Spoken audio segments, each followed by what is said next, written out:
deg ffaith am Arglwyddes Llanofer.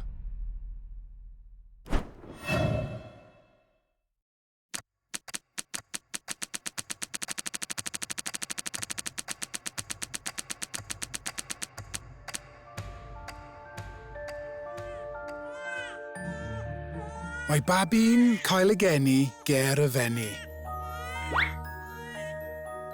Bydd hi'n tyfu fyny ac yn helpu achub traddodiadau gwerin Cymru. Ei henw?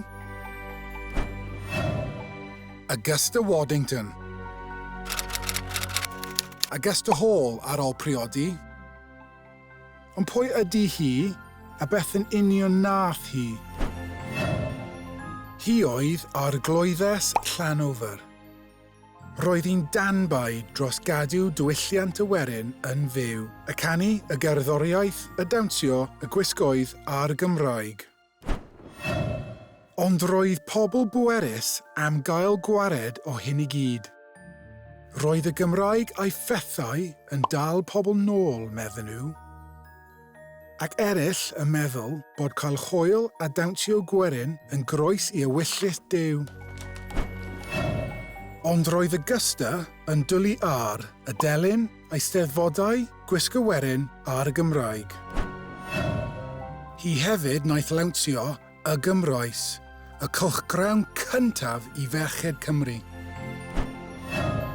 Roedd hi'n mwynhau darlunio hen wisgoedd Cymreig ledled y wlad.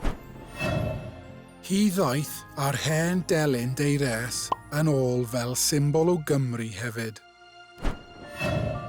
Roedd cael rhywun â statws yn cefnogi diwylliant Cymru yn gwneud gwahaniaeth mawr. Mae ein traddodiadau a'n diwylliant Cymreig yma o hyd. Heb Augusta, efallai byddwn ni wedi colli llawer o'r pethau hyn. Diolch, Augusta.